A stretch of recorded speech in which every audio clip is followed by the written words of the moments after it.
بسم اللہ الرحمن الرحیم۔ قصہ قوم سمود اور حضرت صالح علیہ السلام کی اونٹنی۔ شہر ہجر کی رنگین مدہوش اور پرتعیش راتوں کا ایک پہر گزر چکا تھا۔ موج مستی، رقص و سرود، شراب و کباب کی محفلیں عروج پر تھیں۔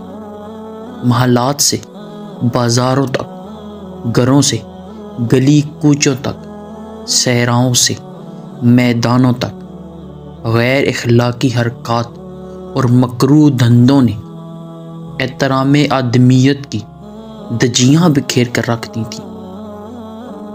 مال و دولت کی وافرانی اور نعمت خداوندی کی کثرت نے شہر کے باسیوں کو اللہ سے غافل کر دیا، اور شیطان ان کی حیوانی خصلتوں پر قابض ہو چکا تھا۔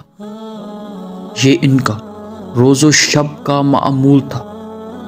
حکم عدولی اور نافرمانی ان کے لیے کوئی نئی بات نہیں تھی۔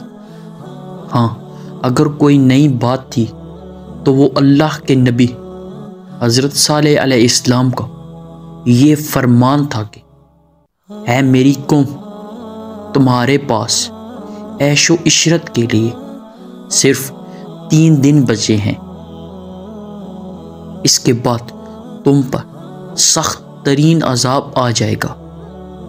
قوم کی اکثریت نے اپنی نبی کی اس بات کو بھی ماضی کی طرح ہنسی مذاق اور طنز و استہزاء میں اڑا دیا۔ تاہم ان میں سے کچھ ایسے ضرور تھے جو اپنے نبی کی پیش گوئی سن کر بارگاہ الہی میں سجدہ ریز ہو گئے تھے، مگر ان کی تعداد آٹے میں نمک کے برابر تھی۔ وقت کا بے رحم پہیہ نہایت تیزی سے ایک بھیانک صبح کی جانب رواں دواں تھا۔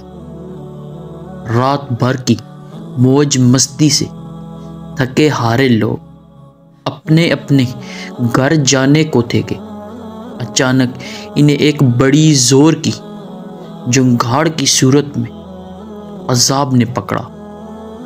اس زوردار اور سخت ترین چیخ نے ان سب کے کانوں کے پردے پھاڑ دیے اور ان کے دل پارا پارا ہو گئے۔ ابھی چنگھاڑ کا عذاب ختم بھی نہ ہونے پایا تھا کہ ایک شدید ترین زلزلے نے آ پکڑا اور وہ اپنے گھروں میں اوندے پڑے رہ گئے۔ اور قوم سمود کو اللہ نے یوں نیست و نابود کر دیا کہ گویا وہاں وہ کبھی آباد ہی نہیں تھے۔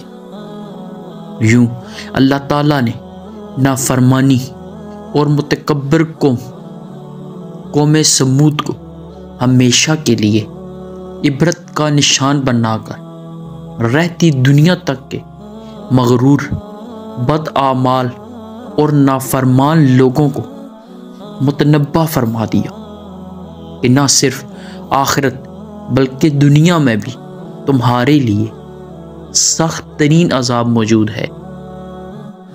سمود کی بستی اور حضور کا حکم حضرت ابن عمر اور حضرت ابو ذر سے مروی ہے کہ غزوہ تبوک کے لیے جاتے ہوئے رسول اللہ صلی اللہ علیہ وآلہ وسلم نے ہجر قوم سمود کی بستی میں پڑاؤ کیا تو صحابہ نے وہاں کے کنووں کا پانی اپنے برتنوں میں بھر لیا اور اسی سے آٹا بھی گوندھ لیا، لیکن حضور صلی اللہ علیہ وآلہ وسلم نے انہیں حکم دیا کہ اپنے برتنوں میں بھرنے والا پانی انڈیل دے اور گوندا ہوا آٹا جانوروں کو کھلا دے۔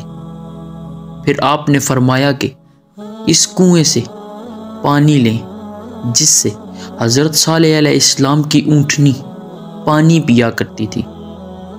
قوم سمود جیسی عظیم و شان قوم کی تباہی اور بربادی حضرت صالح علیہ السلام کی اونٹنی کا کیا تعلق تھا؟ اس پر بات کرنے سے پہلے اس بد نصیب قوم کے مختصر احوال سے واقفیت موجودہ دور کے بنی نوع انسان کی بدعمالیوں اور نافرمانیوں کی روشنی میں ضرور ہے۔ کاش ہم سب اس واقعے سے کچھ عبرت حاصل کر سکیں۔